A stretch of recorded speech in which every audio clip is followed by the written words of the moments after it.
So, do you find cerebral palsy to be a disability or more of a nuisance for you? Disability. I mean, like, I used to see it as a nuisance for sure. I think now I've kind of like got used to it and I've like understood it more. I know what my limits are. I used to kind of feel really, oh, so annoying having it. Oh, this, oh, that. Sometimes I get a little bit like that if I have to cancel a bunch of stuff because my body just feels in pain or fatigued or not good. But generally now, like, it's such a part of me and I've embraced it a lot more than I used to. I used to have so much angst. Do you know what I mean? I used to be so angry. I've always wanted to work in film and telly, like even since I was a kid. There was no, sounds really cheesy and I hate when people say that, like, oh, I've wanted to do it since I was a baby. But like generally, like there was never anything Oh. else I wanted to do. Just everything else was kind of boring to me. But then when I was kind of getting to that age where I had to be really serious and make a decision, go into Mhm. like college before uni and stuff, when I was kind of at that point, I was like kind of looking for advice from other people. But these were non-disabled people that I was seeking advice from, and everyone was pretty much like, "Oh, don't do it. This industry is going to be too hard for you." But that just made me, Joe, kind of be like, "Nah, I'm going to do it anyway. Like, no one's telling me what to do." Do you know what I mean? The biggest problem kind of themselves, like they can't keep up with the real world. Like they can't, like the opportunity is there. It's like you have to either be with the wave or you have to like stay behind. And I think a lot of disabled people they can't be with the wave. They have to stay behind. It's so true, and I think like you kind of, and I've learned this about film and TV and stuff more specifically, but if you want to do something, you have, if you don't know something or you feel like you can't do something, then find out what can help you or find out what can help you achieve what you want to do rather than being like, ah, no, I can't do it then. Do you know what I mean? So I could tell you my weaknesses because like I'm a producer and a writer as well, Yeah. but I do not operate any kit. Like I have a camera and you've probably seen on my Instagram and stuff a bit of my photography, like of models and stuff. I love that, but I cannot operate a film camera. You won't catch me operating sound kit. No, really? Nah, literally, it's so not me. The editing I do, the extent of the editing I do is like cutting my clients' tapes together on iMovie. So I can do all the boring paperwork, I can do like anything producer wise, but I don't operate kit. So that's probably a weakness. But then like I've never really tried. I don't feel like I have the attention span for the techie stuff. I've got such a creative brain. I like to think that my strengths are like nurturing talent and like helping people kind of with, it sounds really nice and selfless and makes me sound like a really nice person. But like no, I think like nurturing like new talent and stuff and helping them kind of get into the industry and having the patience and compassion for people, I think is definitely one of my strengths. I Yeah. think being stubborn is a That's strength. Do you think? well. I would gotta say I agree with your demeanor. You have a very nice demeanor to just want to talk to you. So like when we first met for the first time, I was like, hey, there would be a good interaction. Yeah, There are cool. some people that are just like, can't wait for this to be over. So but Yeah. yeah. Well, I thought I was going to do everything. Honestly, I thought I was going to do everything. I was like, I'm going to be an actor. I'm going to be a model. I'm going to like make boots. Like I'm going to have everything. I had such a like a thing, but I knew ultimately like working in film is what I wanted to do. And even though I was a kid, I was so like this is it. This is what I'm doing. And it kind of paid off, to be honest. Like that motivation and that's why I was saying to you that being stubborn, I think, is a strength of mine. Because had I not been, I'd have probably given up. Yeah, I probably would have given Huh. up. I know you probably had difficulty standing up for yourself, but is it easier now that you have a job title where you have to step up for other people? I've definitely become better at like vocalizing what I need as a result of having this job because I just feel more confident to do so. Like, you know, obviously I'm going on this job as an access coordinator, but really, because I'm also a disabled person, I need an access coordinator, but you can't keep doing that because then the chain never ends, right? So you You end up, can't represent yourself? yeah. I mean, you kind of have to. You kind of have to, but it's definitely made me think about what I need a lot more. Like, Was there anything where someone asked for something and you were like, hell no? no, not really. I think at this stage, like people still aren't really asking for enough. Like some people still don't feel that they can ask stuff from me because, well, I think a lot of it is like sometimes people haven't met me, and I don't know about you, but I mean, I'm kind of confident talking about my disability to anyone. Like, I don't really care, but I know some people do, and some people don't necessarily want to engage. Like, because if I'm just introduced as somebody who's an email address, right? Some people who, if they've been recently diagnosed or they've had some kind of trauma or they just generally don't want to share, they're not going to like spill the beans to me on email. Do you know what I mean? Like, so sometimes people aren't as Mm-hmm. receptive, which I totally get. And then I'll be like, oh, like, do you want to hop on Zoom and have a chat? And then maybe we'll have a chat, like, just to get to know each other. Then maybe we'll have another chat down the line about access. But sometimes it does take a while to get people to talk. So like people like you that are like, yes, you're disabled, but you're still working a normal job, if that makes sense. Like Yeah, just yeah, 100%, 100%. I've always like been like that though. It's always been like an and thing. Like I'm doing this and I have CP, not like despite it, not because of it, not. Do you know what I mean? Like obviously it's a part of me. yeah, Yeah, it's annoying. It's annoying out there. yeah, it's just there. Like it's just happens to be there.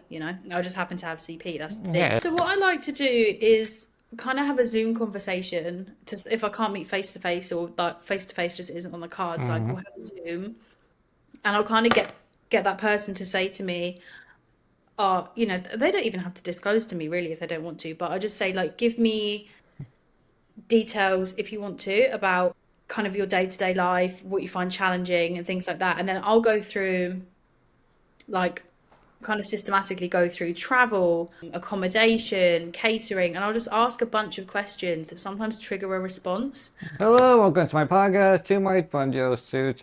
I'm Joe Suits. I'll be giving a mic to Abbie. Abbie, the Dutchman P, whatever that means. She has cerebral palsy. She has hemiplegia. I think that's how you say the word.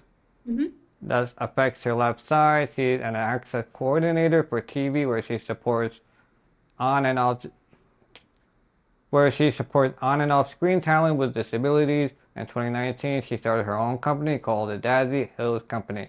Imagine there's a button, and if you press the button, all diseases would disappear, but a random person has to die. Would you press the button? Oh my God, no, no, I don't think I could. No? No, Okay. I don't think I could. Okay, okay, I totally respect your opinion. Okay. I like to ask every guest. Hmm? I like to ask every guest. I'm always curious of what every person would say. Yeah, I don't think so. I don't think so. Okay, okay, okay. So do you find cerebral palsy to be a disability or more of a nuisance for you? Disability. I mean, like, I used to see it as a nuisance for sure. I think now I've kind of like got used to it and I've like understood it more. I know what my limits are. I used to kind of feel really, oh, so annoying having it. Oh, this, oh, that. Sometimes I get a little bit like that if I have to cancel a bunch of stuff because my body just feels in pain or fatigued or not good. But generally now, like it's such a part of me and I've embraced it a lot more than I used to. I used to have so much angst. Do you know what I mean? I used to be so angry, but not so much Hmm. these days. Totally relatable. Yeah, I just read articles about you and you said one of the things that cerebral palsy is such a spectrum of things. And me being disabled, I think there are some disabilities that are like disabling, I guess you would say, and then some where it's more of a nuisance. And they're Mm. describing your situation as well. Maybe it's more on the nuisance side, but I wanted to get your point of view on it. Yeah, so I mean, don't get me wrong, sometimes it is just a bit annoying. Like, it's annoying when I drop stuff because my balance isn't good. It's annoying when I have to Oh cancel. no. It's annoying when I get migraines. It's annoying when my vision goes blurry. Like, it's not life or death, but yeah, it can just be a bit like, Okay. oh, God's sake. No, I totally get you. You're also in a I have a soft spot for theater, not well, theater slash filming people, and I guess my second love would be disability people. I guess I don't know if it's a love for them. If that makes, but yeah, I think it's like one of the hardest jobs a disability person can pick because it's very like demanding. At, Yeah. for like it's like weird like the it's like the 99% like get paid like kind of like shit, and then like the top 1% gets paid so much. You always think there's so much money, but it's really like not though. It's like you're like most of you guys are like barely paying the bill per month and such. So I always like find it fascinating that disability people want to be in film. I guess the allure of it, like oh I'll be on TV or like part of something great, but like it's just so much more work that don't want to tell you because obviously you would say no, but it's really fascinating for me that disability people choose this kind of line of work and continue to go with it for how demanding it is. You're so right because it can be so unreliable as well. Like I was booked for a job a couple of weeks ago and they booked me for 12 days. So I'm like, oh yeah, wicked, like 12 days work. I mean, I was kind of like, wow, I'm going to be so tired because it's 12 days work. And I made myself available for those 12 days. And then I got cut down to 2 days work. So I lost 10 days work like that. Oh Like it no. just, yeah, like it's a bit of a bummer. And especially when you've adjusted your schedule. But like I said to you on the Yeah, first that's part of fucked the up. conversation, yeah, I know, because you're like, well, I've just lost out on money. But like I said to you at the start of our chat just now, I've been feeling kind of burnt out. So I think it was like a message from the universe to be like, Mm. chill for a few days. No, your schedule's clear for a reason now. Just like, I don't know, watch Netflix and eat pizza or whatever. Oh, you can do a podcast with me. Yeah, exactly. Winner. It just amazes me that disability people deal with their own shit. Like, I think like the big thing is like the fatigue part, and then they decide to jump in like one of the hardest like area they can like be in, and it's like I don't know how some people do it. Like I don't know how like regular people do it. So like it's even bigger challenge for the disabled people to do it because they're just constantly trying to prove that they're not weak and disabled and we can do the same shit as everybody else. It's so true. And especially when I was kind of, well, I say deciding, like Joe, I've always wanted to work in film and telly. Like even since I was a kid, there was no, sounds really cheesy and I hate when people say that, like, oh, I've wanted to do it since I was a baby. But like generally, like there was never anything Oh, else I wanted to do. Just everything else was kind of boring to me. But then when I was kind of getting to that age where I had to be really serious and make a decision, go into mhm. like college before uni and stuff. I guess you guys don't call it college. You do school until Yeah. 18, right? Yeah. So when I was kind of at that point, I was like kind of looking for advice from other people. But these were non-disabled people that I was seeking advice from, and everyone was pretty much like, "Oh, don't do it. This industry is going to be too hard for you." But that just made me, Joe, kind of be like, "Nah, I'm going to do it anyway. Like, no one's telling me what to do." Do you know what I mean? Yeah, I mean, I get treated. I guess I'm kind of the same in terms of like we're just trying to prove to everyone that we can do it, regardless of disabled, regardless of disability or not. Like we're just trying. I mean, to me, I'm kind of just proving it to myself that I can do it. So like people that like bitch and complain and like give excuses can't give an excuse when there are people that are actually like doing it. You know? Yeah, fully. No, I totally agree. I'm exactly the same. A lot of it is like proving to yourself, isn't it? And then everyone else is kind of after that. Yeah, it's kind of like, what's your excuse now if I'm Yeah, doing it? You know, like but. it's good though. Yeah, I It mean, I keeps think you there's motivated. yeah, I think a lot of people did like complain too. I feel like disability people blame everything but themselves of what could happen, you know? I think it requires a lot of hard work and such, and I think like and like in a popular opinion, I think a lot of disabled people they're the biggest the biggest what's the word?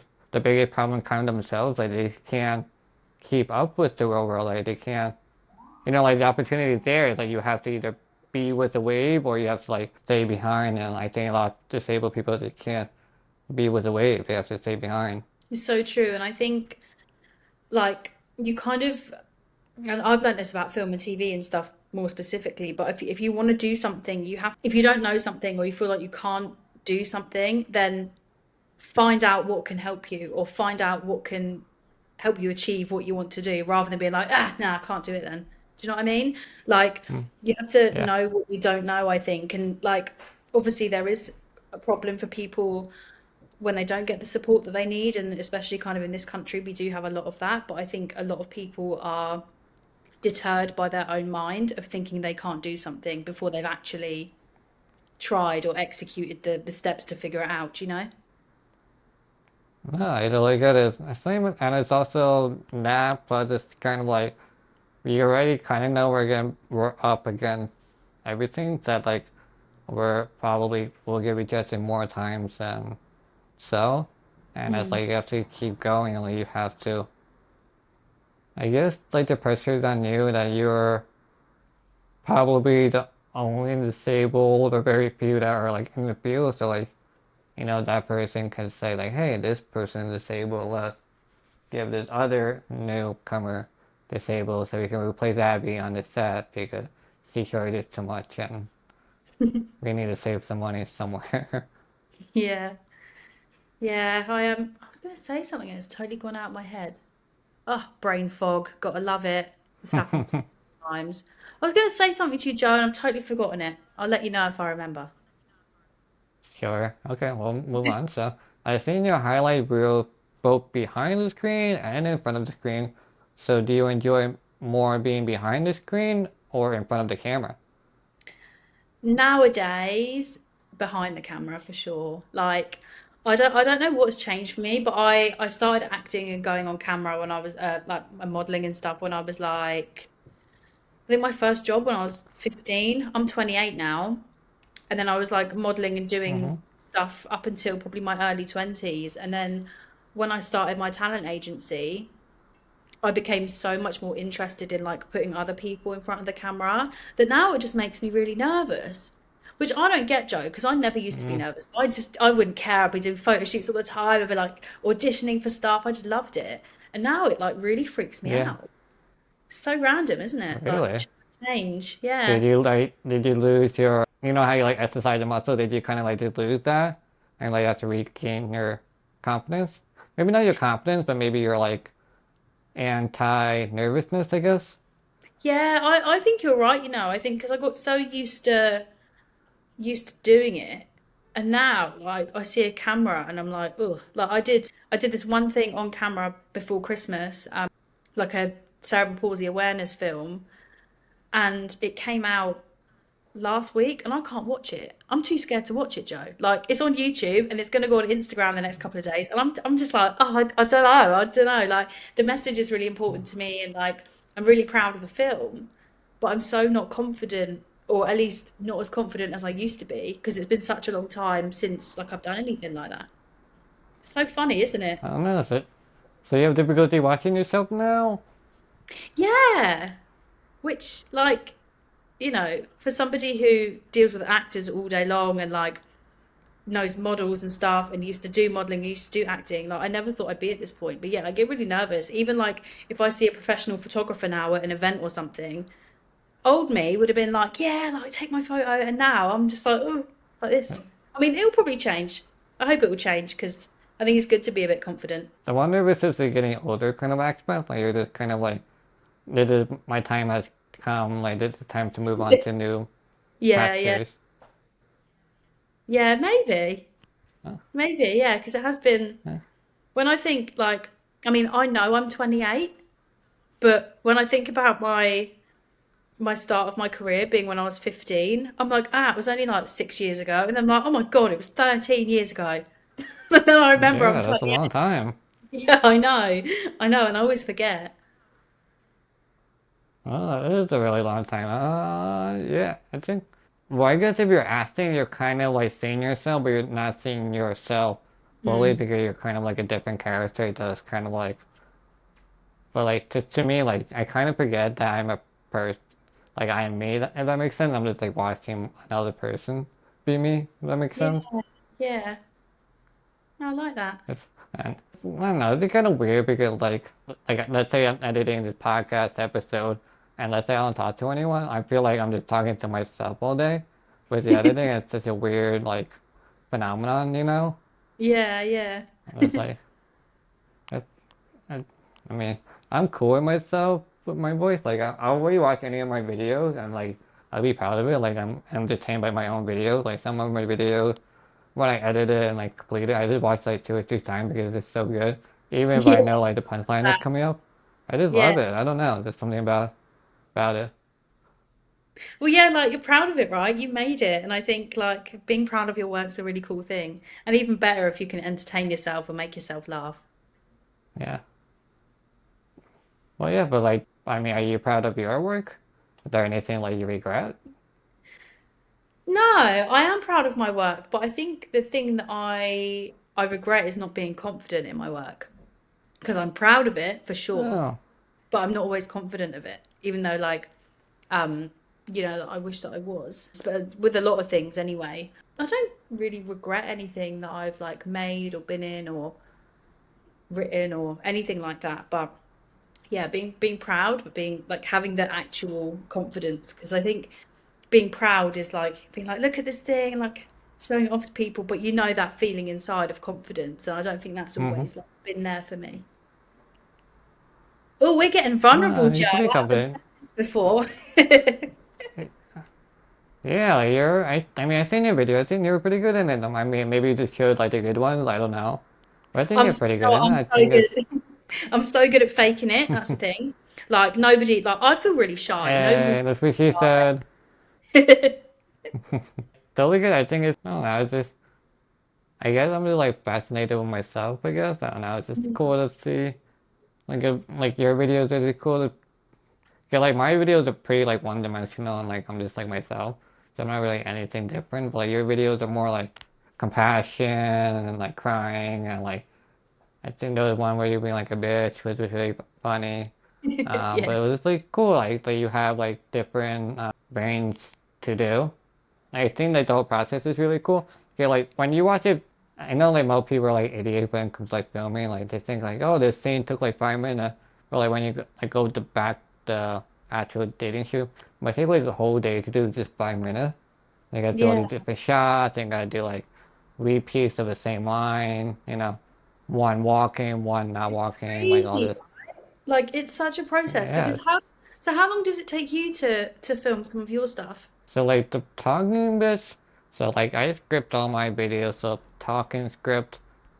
To write a script might take me like 2 to 3 hours or so, and I usually just wait a day and then look at it again Yeah. to like make some edits. So like I try to make it funny. So sometimes I try to like insert a joke or something, or try to expand here or there.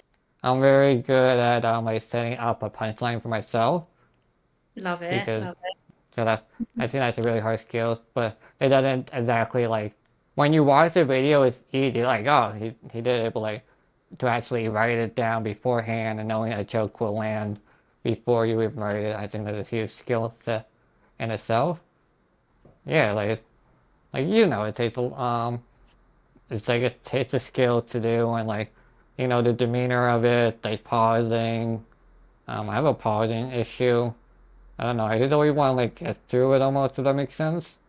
Yeah, yeah. Like I'll put pauses in my script or Mm. so for like major ones, but like sometimes I feel like I should pause a little more. But I don't know, and I think it's just my personality. I have to talk faster. 'Cause I feel like your attention span is so short that like I have to say so much in a short amount of time that you can hear it.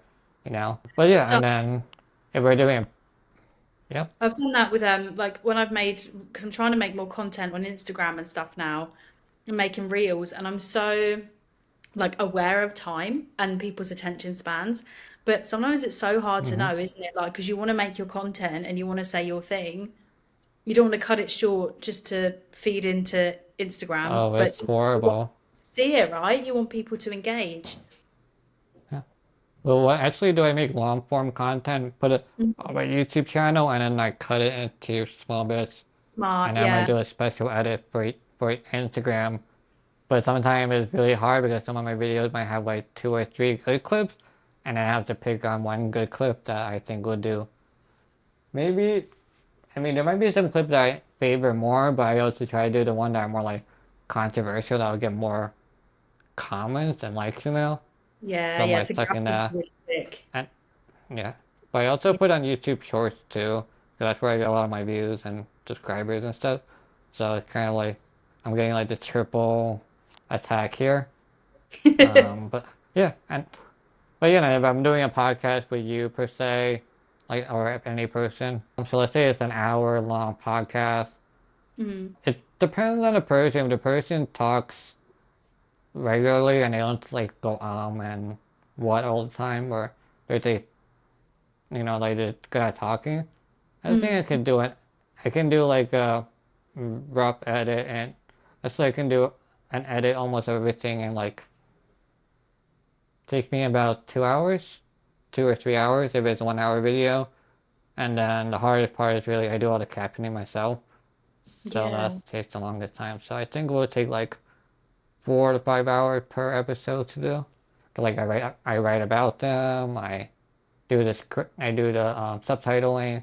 That's always the hardest part. I do like on YouTube they have like different chapters, so I have to Mm. write the chapter down and then write the title of each video. So it's like this tedious work. That and It's also cool the though, like you're so involved in every yeah part of the the process, and I think that's so great when it's like your own pod, like it's completely yours then. oh yeah, but it's also horrible at the same time because it's all about you.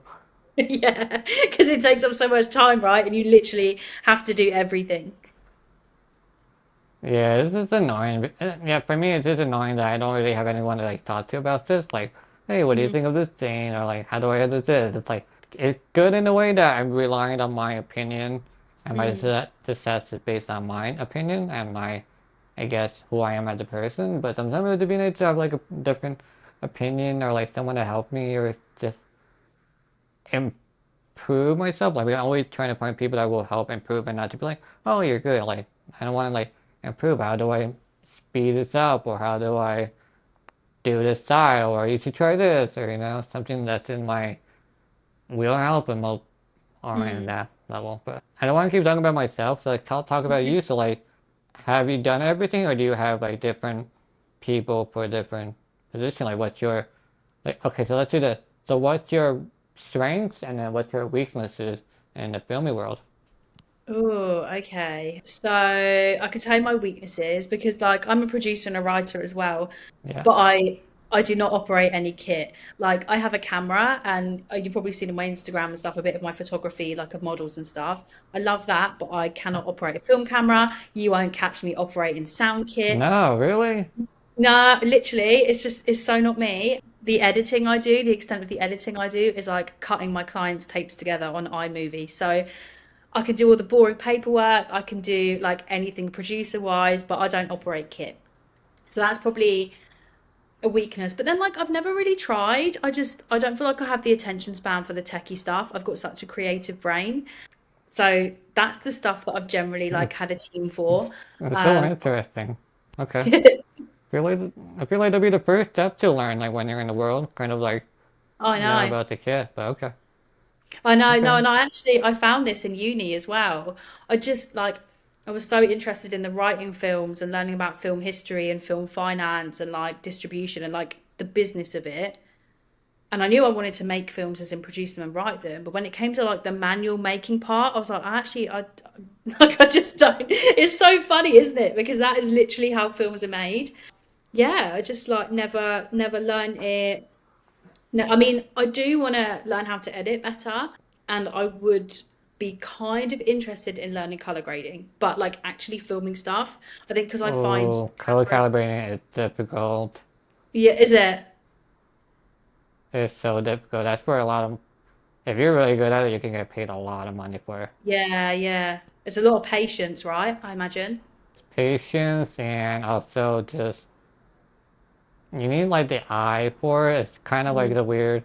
Like sometimes you might be looking at it and you might be like, "Wow, this is great," and then like you like look away for like an hour and you come back and you're just like, "This look like shit."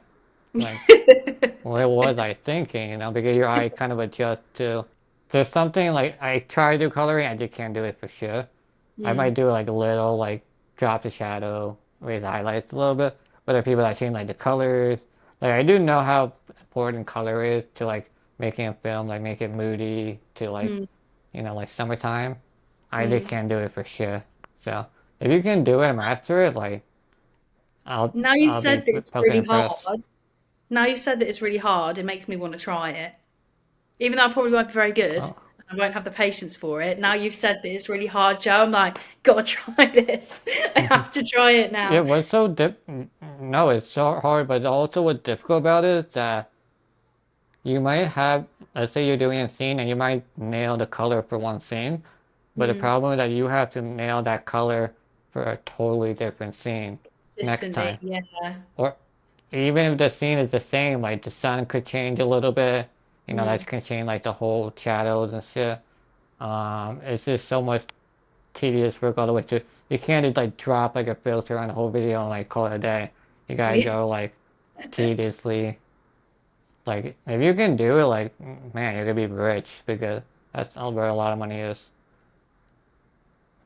And this is why I haven't learned any technical skills yet because of what you've just told me. But yeah, you asked me like what But my strengths are as well. yeah, I'm what like, are your strengths? I don't know. I mean, I like to think that my strengths are like nurturing talent and like helping people kind of with it sounds really Okay. nice and selfless and makes me sound like a really nice person. But like no, I think like nurturing like new talent and stuff and helping them kind of get into the industry and having the patience and compassion for people, I think is definitely one of my strengths. I Yeah, think being stubborn is a that's strength. Do you think? well. I was gonna say I agree with your demeanor. You have a very nice demeanor to just want to talk to you. So like when we first met for the first time, I was like, hey, there would be a good interaction. Yeah, There are cool. some people that are just like, can't wait for this to be over. So, but Yeah. you're Oh, yeah, you seem pleasant to talk to, and like I do have a problem with it. I mean, I'm yeah. kind of like a person that doesn't care, but you have a very nice, welcoming vibe to like want to talk to you and like, please help Thanks, me. Joe. I love that welcoming vibe. Put that on my Instagram. But yeah, no, that's kind of what I like. It was what I do and kind of all of the work that I do, I guess, really, but also, yeah, something that I really care about. Yeah, both with being a talent agent and then an access coordinator, and then just generally people that come to me for advice and stuff.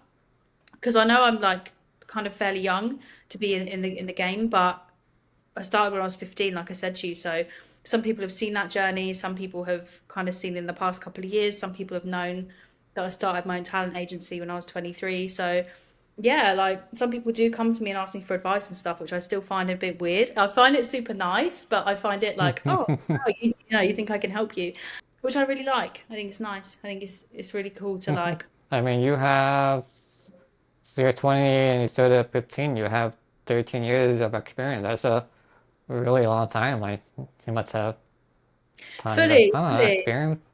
Yeah, Like, like like, I mean, even being a teenager, like I mean, I was still like normal teenager hanging out with friends and stuff and like doing the whole like we're navigating all kids at the heart.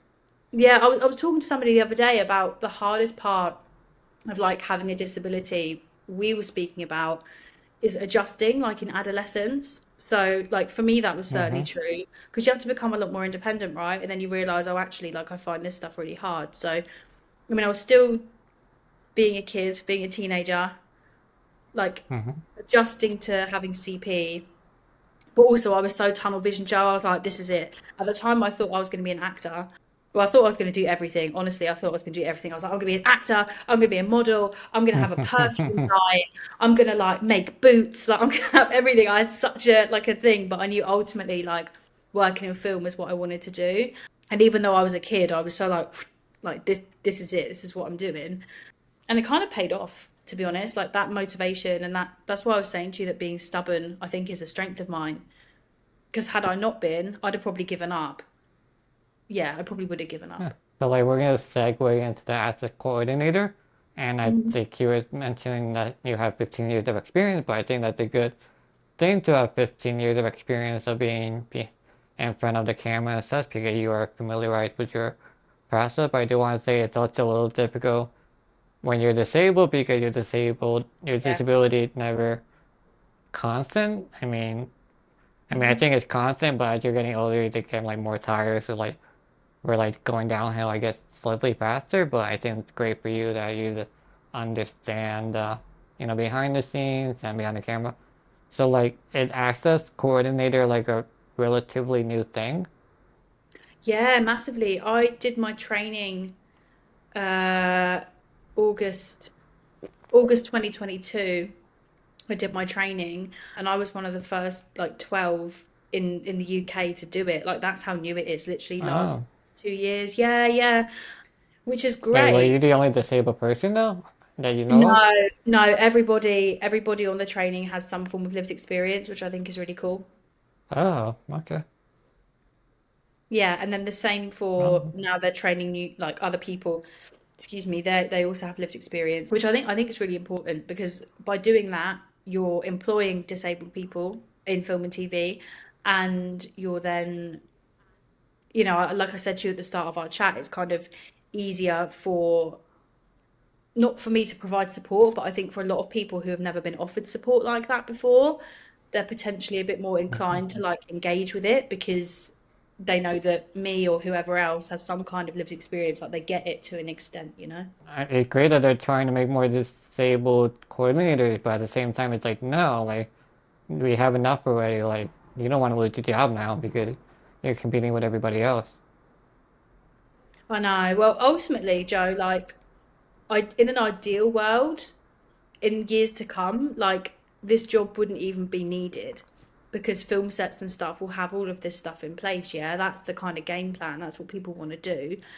Like the same way that productions have like a locations department, like hair and makeup, like they would have an access, maybe not a department, maybe not like a whole team if it's a smaller production, but like it will be thought about as within the like making of the thing. Because at the moment, the problem is people aren't thinking about it. They're not thinking about access, which is why they're then hiring people like me to be like, oh, okay, like we need to support people here.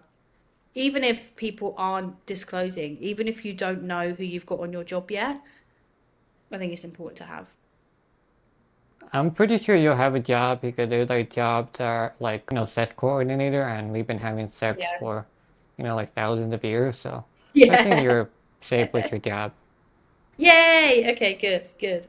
Yeah, I just want to help people and make sure that like like people don't have to worry about anything and they can just go to set and like be amazing and not have to worry if the toilet's going to work for them or if the catering is going to work for them or if it's going to be like a bit sensory and with nowhere to go relax. Like that's the idea, isn't it? Is that people can just go and be good at their job, right? And not have to worry about accessibility. That's the thing.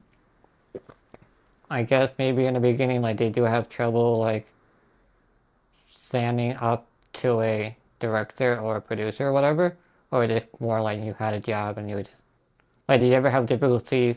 I know you probably had difficulties standing up for yourself, but is it easier now that you have a job title where you have to step up for other people? I've definitely become better at like vocalizing what I need as a result of having this job because I just feel more confident to do so. Like, you know, obviously I'm going on this job as an access coordinator, but really, because I'm also a disabled person, I need an access coordinator, but you can't keep doing that because then the chain never ends, right? So you You end up, can't represent yourself?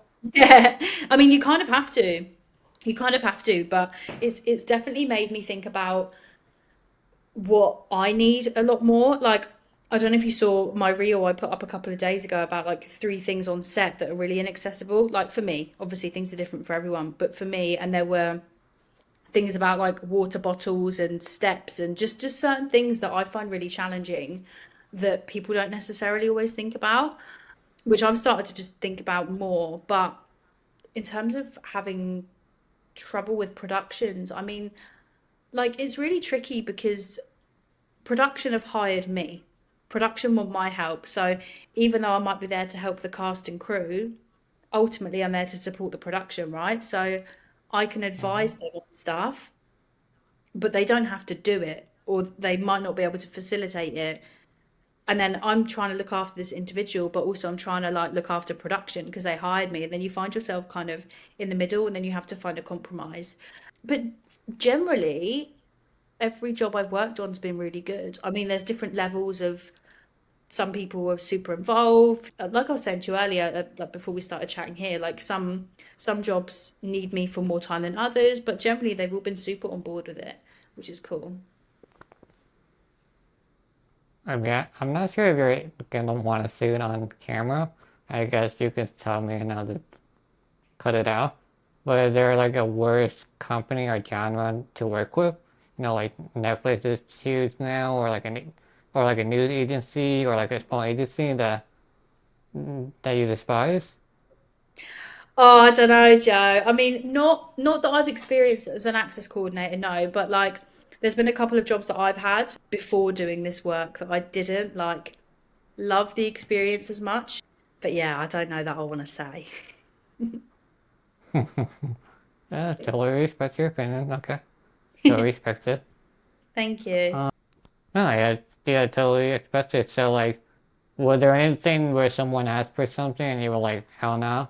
No, not really. I think at this stage, like people still aren't really asking for enough. Like some people still don't feel that they can ask stuff from me because, well, I think a lot of it is like sometimes people haven't met me, and I don't know about you, but I mean, I'm kind of confident talking about my disability to anyone. Like I don't really care, but I know some people do, and some people don't necessarily want to engage. Like because if I'm just introduced as somebody who's an email address, right? Some people who, if they've been recently diagnosed or they've had some kind of trauma or they just generally don't want to share, they're not going to like spill the beans to me on email. Do you know what I mean? Like, so sometimes people aren't as Mm-hmm. receptive, which I totally get. And then I'll be like, oh, like, do you want to hop on Zoom and have a chat? And then maybe we'll have a chat, like, just to get to know each other.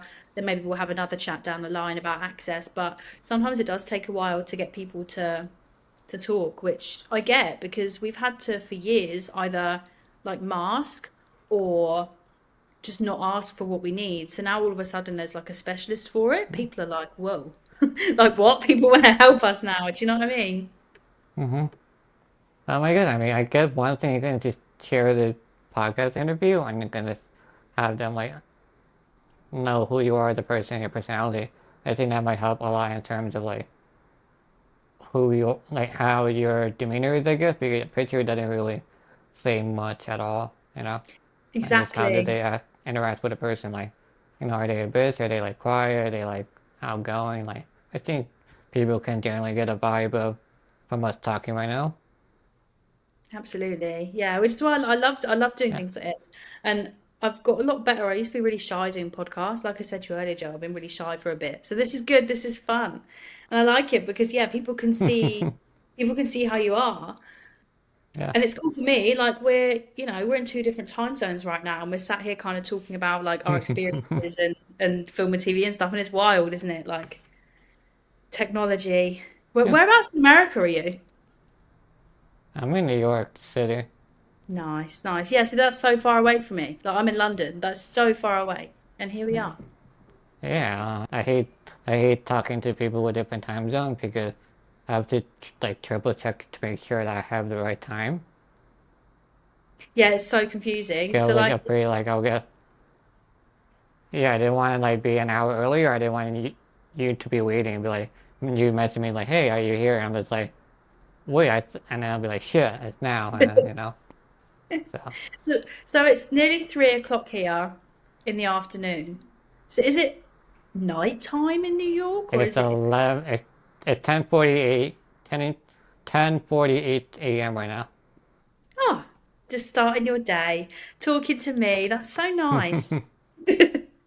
Yeah, the time zone difference. I mean, for you it's not too bad, but like I don't interview people in like Australia. That's too much work. Yeah, Yeah, because like, that's are we going back in time? Or are we going forward in time?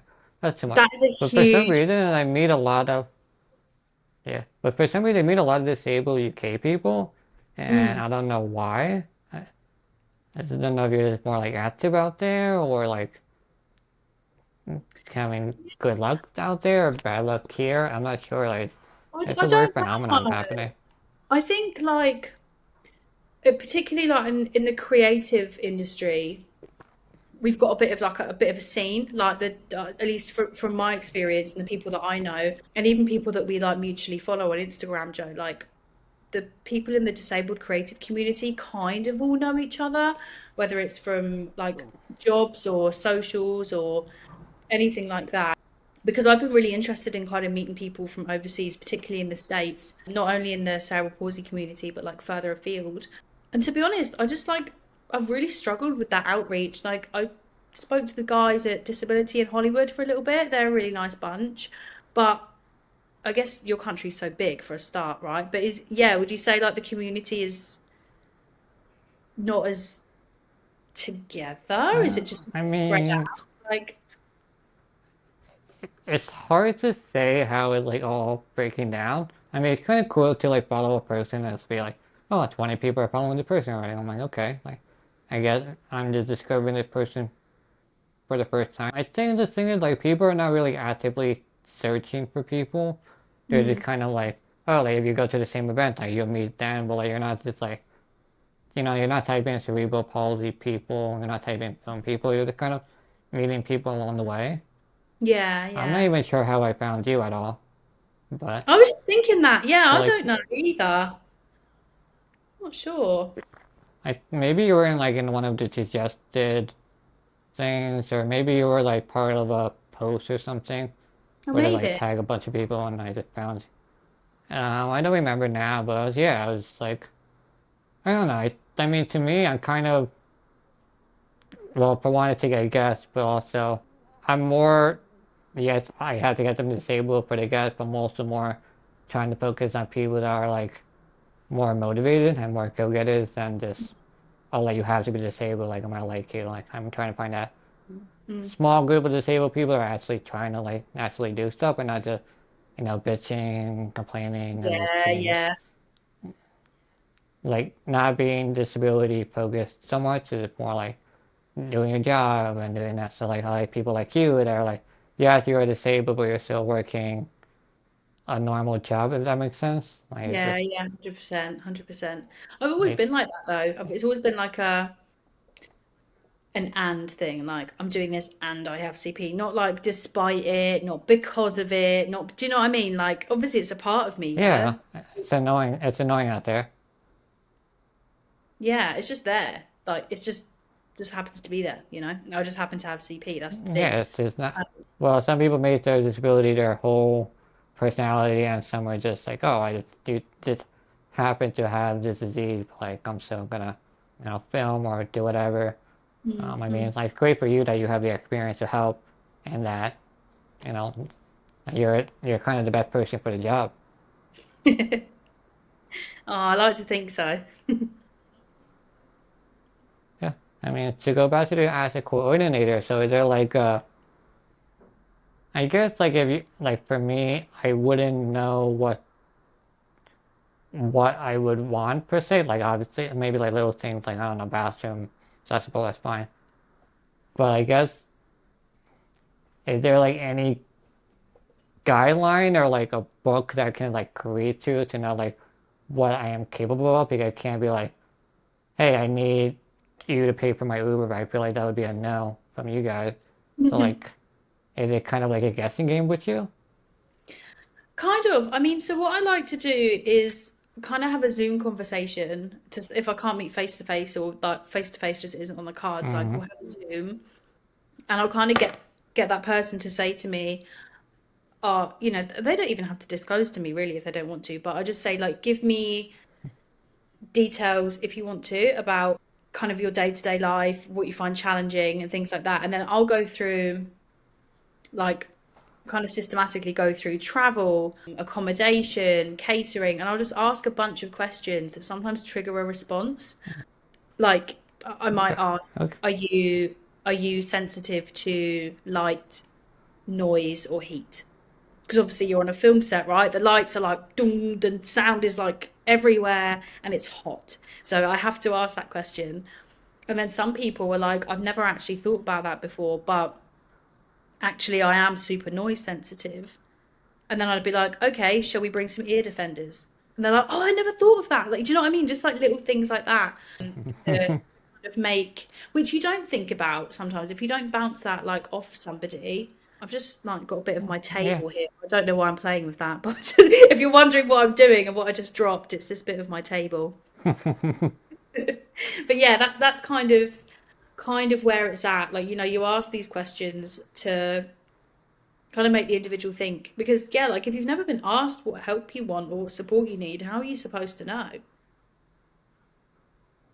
I mean, I feel like the first step, if they don't want to talk to you, is already like a red flag because they have to talk to you. Like they want to.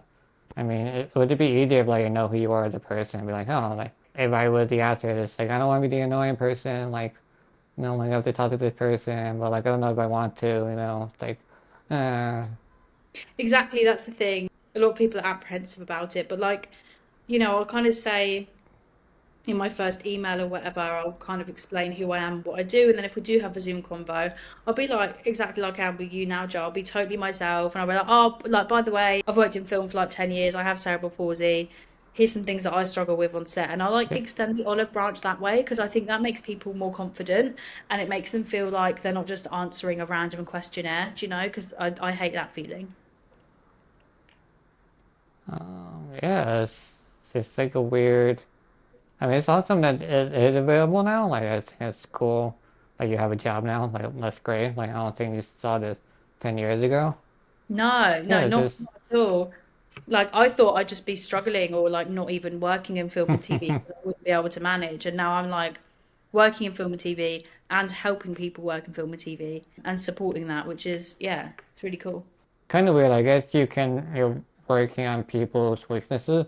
I think like a big weakness for a lot of disabled people is just self-esteem. Like if everyone was just like confident in themselves and knew what they wanted, or just be confident enough to tell the person like you wouldn't need your job, but like obviously that's not the case. So like yay for disabled people being insecure about themselves.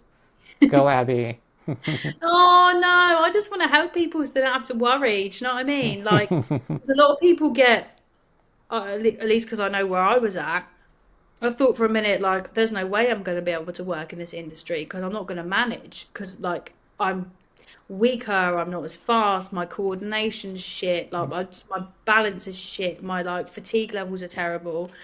And that really put me off. So, if it means that now we can take some of that worry away so people don't have to worry about being disabled at work, they can just worry about being at work like everybody else, then I think that's a good thing. Do you think that because you're only 28, you're not really getting much older, but like, do you think that an asset coordinator is a much easier job for you with your body versus being like an actor or like, a writer? Sorry, can you repeat the question? I zoned out a little bit. Sure. Like, do you find being an asset coordinator a lot easier for your body because you're not as like acting is a very like full-time job for the most part. Like you Yeah. gotta, like you have to almost always be ready, like do a set like 20 times and such. But like for Mm. you, as coordinator, this seems easier. So is it more of like a load has been lifted off of you for being an coordinator versus being a writer and a actress? It's definitely less physically demanding. Yeah, like for sure. I mean, like I said, if I'm not out on set, then I'm working from home or I'm on calls and things like that. So, yeah, it's less physically demanding. I mean, there can still be quite a lot of stress there. Like if somebody's being brought onto a show to do something, but we don't know until the night before, and then they've got a bunch of access requirements that I then have to, have the conversation with them and then try and put those things in place in like a 12-hour turnaround. It doesn't happen often, but that can be quite like emotionally draining. But yeah, from a physical point of view, with how my body is, yeah, it's kind of much more manageable. I mean, I still love going onto set and I do still love performing and I still love writing and like going out and producing my own stuff, but this is definitely like more manageable for me for sure. Thumbs up for you for finding a new job that's still in the same realm, but also, more catering to you too. Like that's a win-win. Yeah, I'm really happy with it, and it's something that like we said, it's only been around for like 2 years, so I didn't know it would have been a career path for me, and now it is. But I love it Uh, because I'm getting to work in like films, TV, reality shows, like crime dramas, like across everything because of what these production companies need. well, I mean, and now look at you now. You have your own company, and you're being an advocate for future disabled people, so like people can keep thriving. And I don't know if you care about the Oscars too much. It was yesterday, so like hopefully one day a disabled Yeah. person can win an Oh, Oscar. yeah, that's the dream. Of And course it is. Of course it is. And like for myself and for my clients, yeah, that dream never goes away. I think wherever you work in film and TV, like you always have that little kind of dream in you, or big dream in you, actually. Yeah, I love it. Love it. Like you've got to love the glam, right? Otherwise you wouldn't be kind of slogging it like 12 hours a day on a set eating sandwiches. no, I think great that we're all kind of able to make our own path. So yeah, I mean, you're being a proactive entrepreneur, I guess. Like Always, now you're always. setting you are creating your own path for, I mean, I don't, maybe there are other people in the in the same job realm that you are, and I just don't know about, but like, I feel like we are the pioneers in these new fields that as they mature, we're kind of like, we're just like like we don't have a path, we're just walking through tall Yeah. bushes, I guess, and we're just cutting and we're just, yeah. But no, we're doing great. I mean, yeah, it's great. It's just no one will understand the stress that we're going through because Mm, that person will have it a lot easier, you know? mm, Like we're just kind of learning as we go along and maybe, yeah. and to maybe share our, I guess, expertise with the young generation. So I just feel like I feel we're old right now. Yeah, no, no, I agree. I totally agree with everything you're saying. Yeah, for sure. So before I take the mic away from you, is there anything you want to say, promote, any words of wisdom, the winning lottery numbers? The mic is all yours. Oh, I don't know. Do you know, now I don't know what to say because there's so much I could say. This is Oh just going to be no. like kind of Do you boring, but want to this hire your writers and write something up right now? Well, I need to start writing again. So I'm actually saying this out loud because then whoever listens to this can help me be accountable for actually writing because I haven't been doing it and I should be. But yeah, that's just the thought from my brain that's just come out there. But other than that, like, no, I just love doing this and I love getting to know people. So thank you for having me on. It's been so much fun. My lucky number is 5 if you want to put that on the lottery. But if you win, give me some money so I can make films. So thank you, Abby, so much for giving me your time and expertise. Thank you, everyone, for listening and watching. You want to follow Abby on her future plans and her new movie that will win an Oscar. No, wait, hold on. Well, the Oscars are for actors and actresses, so I guess she'll be a future Oscar winner for some great movie that she'll write. And if you want to follow Abby, all the links in the description below to follow her. And see you next time. Bye.